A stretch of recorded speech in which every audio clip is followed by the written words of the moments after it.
Hi, art teacher here again, talking about values still. Remember, if you like these videos, do a subscription or subscribe and all that other YouTube type of stuff they do.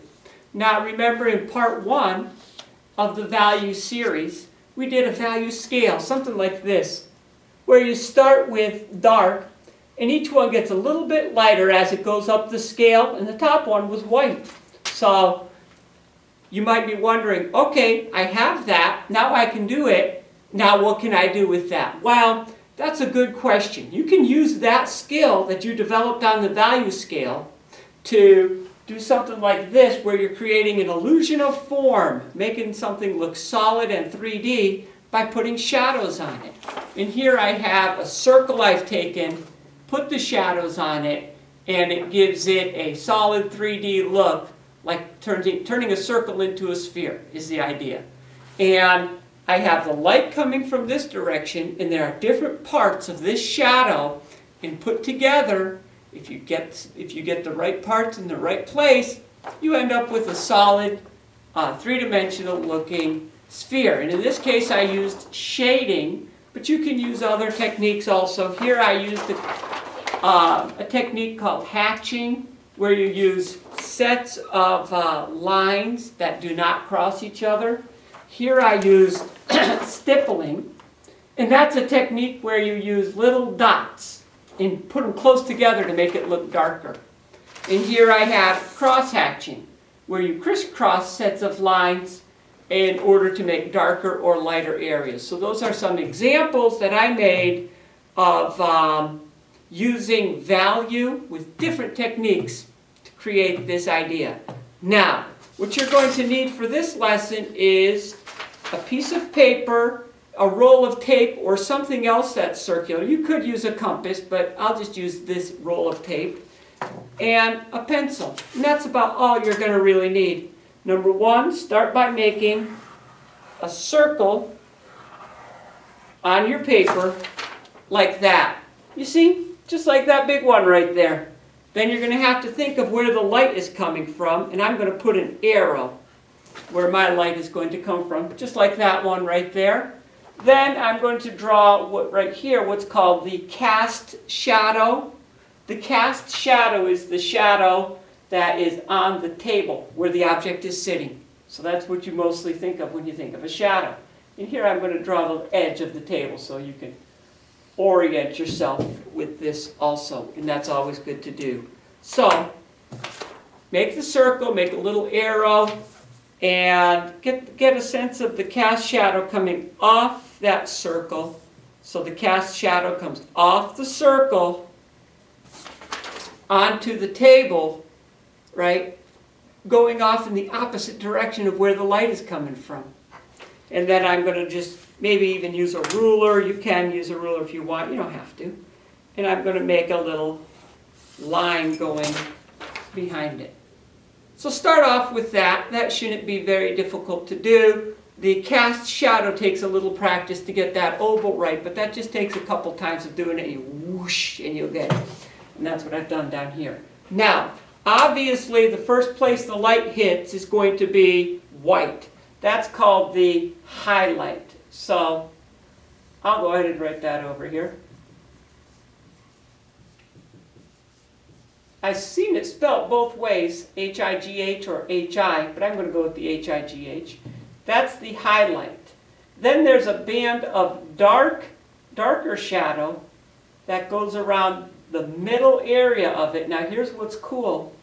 It curves around it. It shows the form of the object.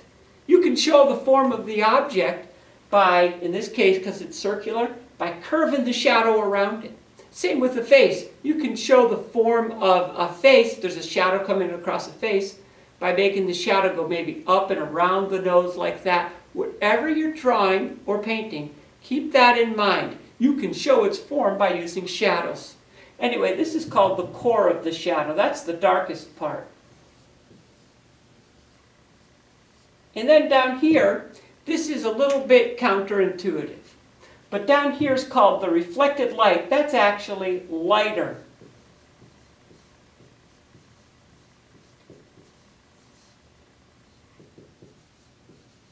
that's actually lighter than the core. The bottom part's not the darkest part. A lot of students like to make this the darkest part. Don't think that way. And this down here is called the cast shadow.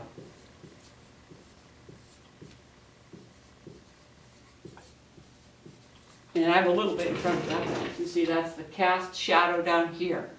Now, let me point out a few things that are going to help you do this. Number one, be sure you made your value scale first. If you didn't do the value scale, go back to that lesson and go ahead and make one of those because you're going to need that. Okay, and get your value scale out. It's going to be helpful on this. So, what I've done is pointed out this dark part here called the core of the shadow. Leave that white. And what I would like you to do is go with like a number 4 or 5 on the value scale. So that's on the dark side of medium gray. One of those two. Okay, go near one of those two. And that's what you're going to do for the core of the shadow. Then gently work your way up into the highlight as I've done here. So it goes from a dark core of the shadow, then it gets a little bit lighter, lighter, lighter, and then it goes into white up here, which is the highlight. And all of these shadows curve around to show the form of the sphere. Now here behind the highlight, I've added a little ambient shadow, and you can do that too, and that's going to be very light. Way up here toward the top of the value scale is where you get that, okay? Another quick thing to keep in mind when you do this. Do your core of the shadow first.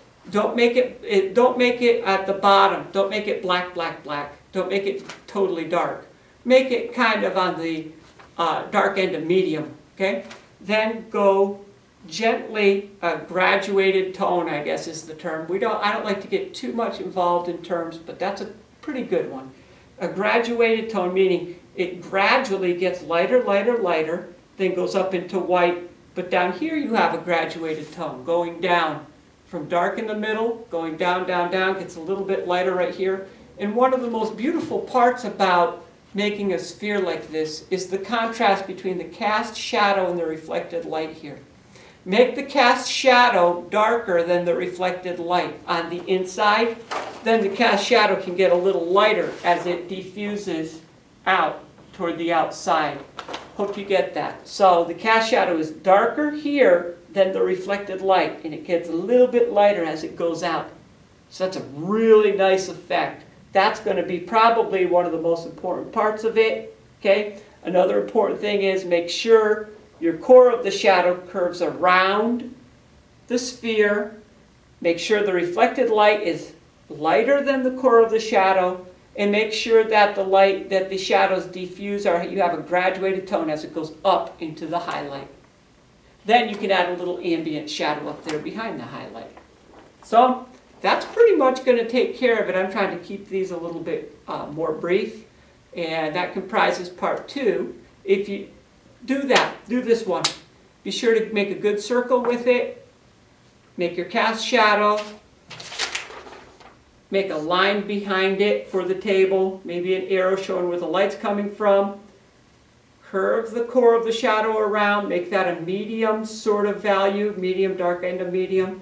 Then it gradually goes up into white here, gradually goes down into the reflected light down here. Make the cast shadow dark on the inside so you achieve that beautiful contrast down here between the cast shadow and the reflected light. Then have the cast shadow diffuse out into the table. That's what you're doing for this week, and I'll come up with more on value for my next video. As I said, this is going to be a several-part video. You take care. Thank you so much. I hope you're enjoying these videos.